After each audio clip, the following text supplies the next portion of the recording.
में आपका हार्दिक स्वागत है। बीता साल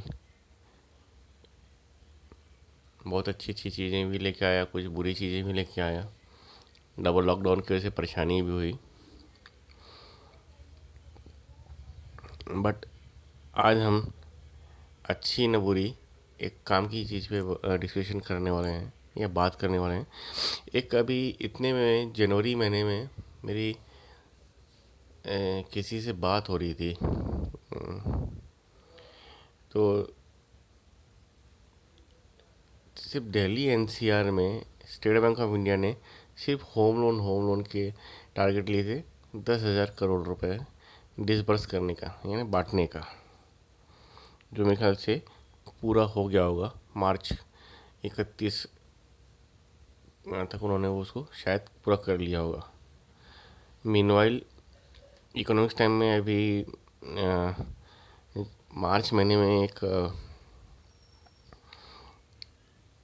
खबर पड़ी कि पैन इंडिया बेसिस पे एचडीएफसी लिमिटेड ने 2 लाख करोड़ रुपए होम लोन के बांटे हैं या डिसबर्स किए हैं। इसमें तीनों ही प्रकार आ जाएंगे, जो मकान या फ्लैट्स बन रहे हैं,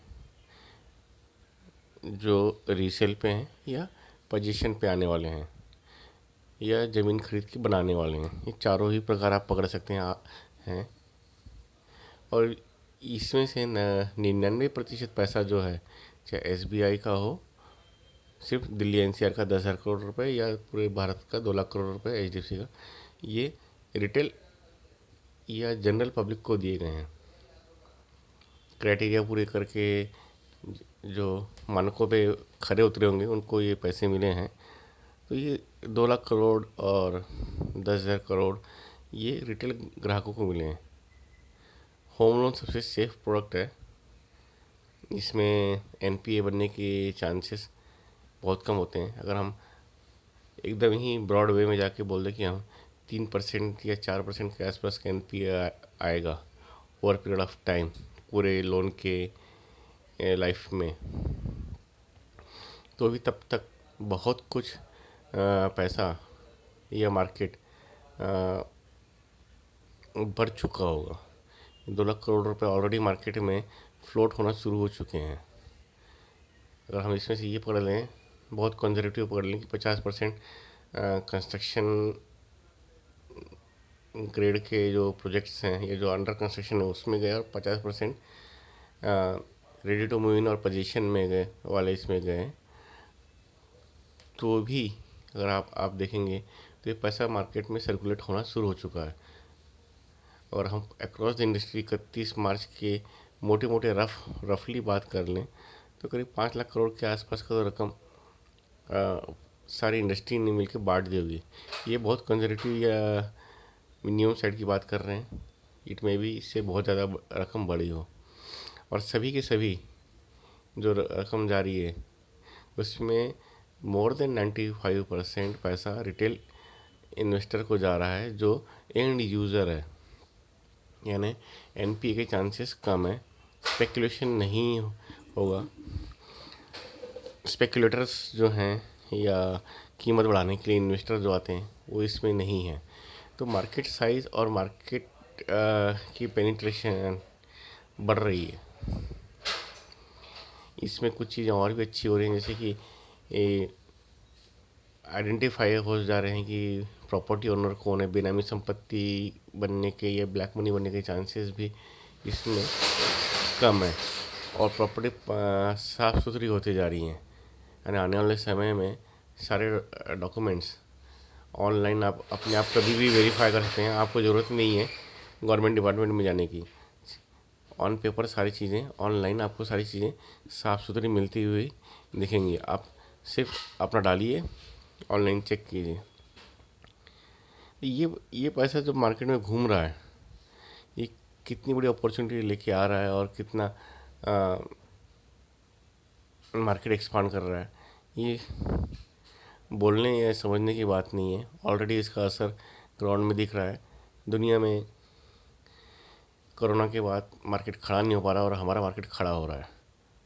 ऐसे ही एक जो प्रोजेक्ट्स रुक गए थे, जो स्टक हो गए थे डिफरेंट स्टेजेस में जाके, अलग अलग अलग वजहों से, फंड कम होना, ये होना, तो गवर्नमेंट ने एक स्पेशल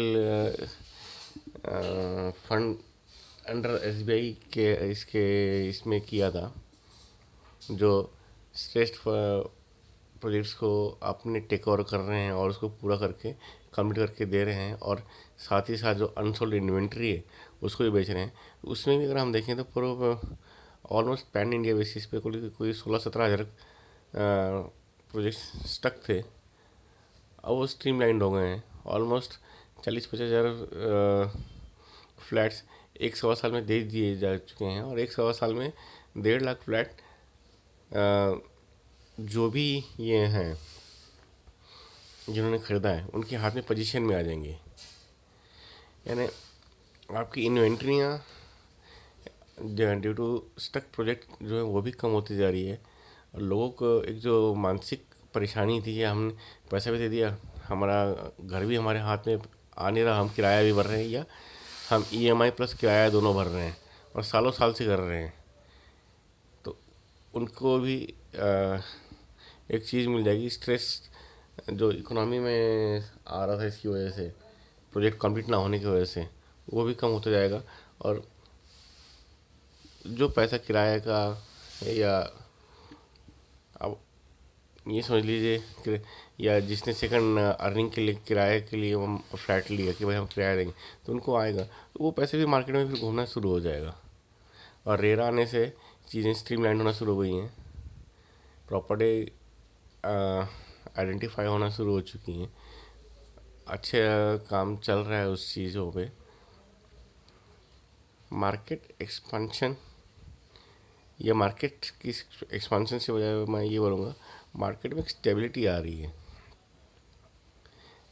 बिल्डर्स और बायर में एक दूसरे के प्रति कॉन्फिडेंस भी आएगा, और जितना कॉन्फिडेंस आएगा, जितनी पाक साफ होंगे, उतनी ही भारत सरकार की रेवेन्यू बढ़ रही है। ये आप वैल्यू ऑफ रजिस्ट्री से होने वाली अर्निंग जो देखेंगे राज्य सरकारों की, वो आपको शो करती हैं कि इन पिछले 2-3 सालों में जो रजिस्ट्रियाँ हो रही हैं और सरकार को क्लियर कट पैसा मिल रहा है, वो बहुत ज़्यादा हो गया है और ये बढ़ने ही वाला है। और छोटा सा स्टेप्स और सही वक्त पे लिया गया, चाहे रेरा हो, चाहे डिजिटल मैपिंग हो प्रॉपर्टीज़ की, प्रॉपर्टी आईडीज़ हो रहे सब क्रिएट करने की, या फिर स्ट्रेस प्रोजेक्ट्स को कंप्लीट करने के लिए भारत सरकार के द्वारा वक्त पे दिया गया पैसा हो। जो भारत सरकार को अपना पैसा तो वापस मिल ही जाएगा, बट मार्केट में की गंदगियाँ ख़त्म हो जाएंगी। जो प्लेयर काम के नहीं हैं वो दीवार हो जाएंगे, और साफ़ सुथरे और अच्छे काम करने वाले प्लेयर ही रह जाएंगे। क्योंकि आप देखिएगा, अगर आप रेसिडेंशियल सेक्टरों में भी देखिएगा कि यहाँ पे भी छोटे छोटे बिल्डर्स खड़े होते जा रहे हैं, और वो they are delivering the projects. साल सवा साल में लोगों को प्रोजेक्ट मिल रहे हैं। इन द एंड बंदों को आपको और मुझे चाहिए क्या? प्रोजेक्ट डिलीवर्ड हो, हमारे पैसों का हम सही इस्तेमाल हो। छोटी सी सही, पर इस कदम ने मार्केट को स्टेबल कर दिया है, बड़ा कर दिया है और फैला रहा है, और कॉन्फिडेंस जो आ रहा है इससे वो अलग है। इसमें जो और भी समस्याएं हैं उसको एड्रेस कर आने वाले समय में सरकार कर ही लेगी। सरकार को फीडबैक्स तो जा ही रहे हैं, बट डायरेक्शन पॉजिटिव है और रिजल्ट भी पॉजिटिव है। आज हम यहीं रुकेंगे, अगली शनिवार टॉक में आपसे फिर से मिलेंगे किसी नए विषय के साथ। तब तक के लिए धन्यवाद, नमस्कार।